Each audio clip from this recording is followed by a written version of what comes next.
What I want to do now is I want to present a few ideas on how to read Herta Müller's story Nadirs. And the way I'm going to do this is I'm using my markup program called Liquid Text.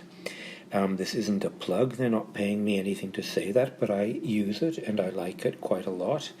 So I'm using my markup program and I am marking certain words and phrases that catch my attention, and then as I continue to read I'm assigning certain values to them, which I do down in the markup section at the bottom. So for example, when I read the section "Our clothes are between us," that's right here, then and sometimes we take off our stockings and the straw pokes our legs, then I go down to my markup section and I simply write the word play. Later I'm going to add the word magic to that. That's here. And as in that way I collect a whole bunch of keywords and I relate them to different moments in the text, and I'll say more about that later. For now, let me simply return to the first two sentences in the story. The story begins, "Purple blossoms next to fences, marigold with its greenish fruit between the children's baby teeth." Now there's one thing that you have to notice immediately when you read this sentence, and that is there's no verb. What does that do? A description like this with no verb, it presents us an image without action. No verb, an image without action, like a snapshot, like a photograph, a simple impression, no value attached to it either. And then the next one, grandfather said that marigold leaves make you stupid. Grandfather. And this rather naive statement, make you stupid, again, no value judgment about whether this is wrong or not. So the figure of grandfather together with this simple observation without a value judgment, except for the statement, you don't want to be stupid now, do you? This places the perspective in the mind of a child, and it's going to stay like that throughout the entire story. And that's what gives this story one of its characteristic features, that it's sometimes quite brutal and horrific stuff is being narrated through the eyes of a child. A well-known device, very effective. So then I start marking words that get my attention. The bug, the word stupid, kittens, butterflies. I'm noting a lot of animals here, and that's going to continue. I'm not really making any observations about them yet, except for the fact that they're there. And the repeated conversations with grandfather. We get to page 12, and we switch to the mother's voice. This is quite interesting.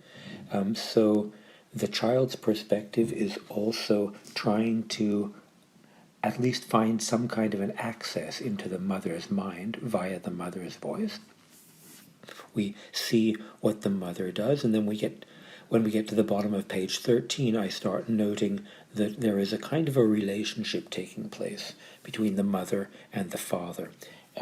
Here it's characterized by money and violence, and that relationship is going to continue being developed throughout the story. And so I start marking my text with the markup. So I'm noting violence here. I'm noting a father-mother relationship. And I will continue with this. Now when I get to the next page, to page 14, the narrator is standing in the backyard, eating seeds with the chickens. While doing that, I think of the fairy tale where the girl always feeds her animals. She thinks of a fairy tale, and this brings up the theme of magic for me.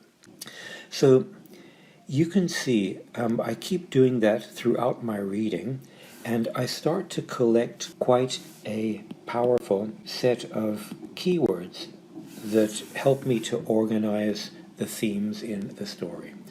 And I come up with this picture of a narrative voice, let's call it me, let's put it at the center.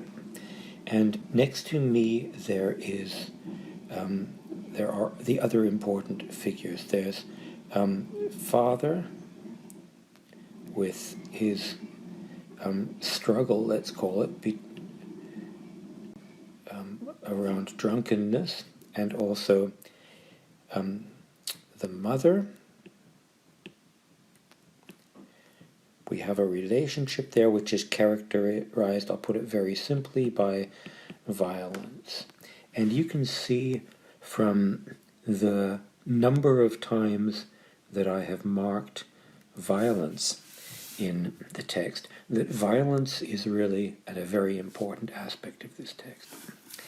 Now, the relationship between me and Father is kind of weak, but me and Mother is stronger, and it's not a pleasant relationship. It's also characterized by violence and dislike. Now, the constant reference to animals in the text is interesting throughout the entire text.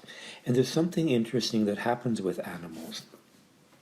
I mentioned this in my descriptive video of Herta Müller.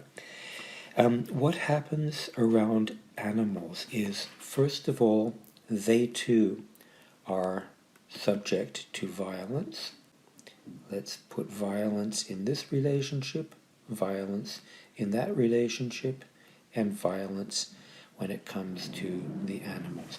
However, I also noted, let me move this over a little bit, I noticed that animals seem to carry the meaning of life and death. What made me want to say this? I look at this section, we're on page 29.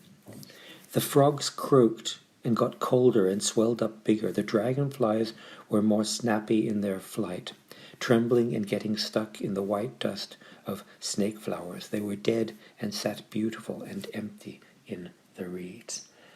The swelling of the frogs is like the swelling of the summer, and death in the dragonflies has something to do with the fact that death is hidden everywhere in this story. I also noticed when we see this description of grandmother and the rain on page 50, that grandmother can tell when it's going to rain by looking at the cows and the horses and the flies and the ants. The animals carry meaning. And then finally, on the second last page, 75, the frogs were croaking from the black lungs of my dead father. The frogs were croaking from all the living and dead of this village. The frogs somehow carry a hidden meaning. So these were the two things that I am claiming that animals do in this text. They're subject to violence from humans, but they also carry a deeper meaning. And this deeper meaning is important because this is the job of the me narrator. The me narrator who dwells in the violent world of humans is now looking for some kind of hidden meaning. And this hidden meaning opens up this world of play and magic. And I'm not really, or actually, yes, I will. Let me just give you a couple of examples what I mean by play and magic. I've already given you one. Let's look at the next one. Page 35, why do they call everything mothers do work and everything children do play? Work and play. Work is the world of violence. Work is antipathy to human life in a way, although it's also creative of human life, but it does bring with it these social relationships marked by violence and cruelty. And on the other hand, play opens up the world of magic, the world of nature, the world of hidden meanings. Or here as well, in play with Wendell, this is interesting. The kids are reproducing the relationships of the adult world. So actually there are two ways of playing.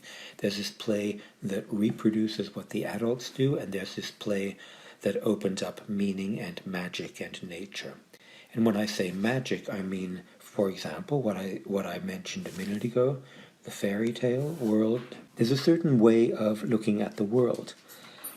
Talking about the bird, it closed its beak. I ran fast to get grandmother, but when I was standing in front of the bed with her, its beak was wide open again. The bird was winking with one eye, but that's something I didn't tell grandmother anymore, because she was mad anyway.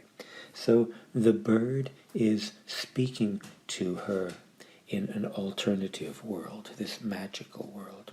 Or then again on page 60, grandmother once had fallen on the pavement around the well again. Her frock wasn't quite pushed up under her arms, and I laughed a lot. I also knew that she hadn't fallen so hard because of the pavement, but because of my laughter. So the child also herself has magical abilities. And this is how I've analyzed this story. And I just want to conclude by saying it's reasonable, I think, to take this me figure and see in it the voice of Herta Müller, because that's exactly what she's doing in her writing. She is stuck in this world of social relationships characterized by violence, and she's looking at the magic that can be opened up in language, in words, in descriptions, and she's trying to use that as a force against this violent world.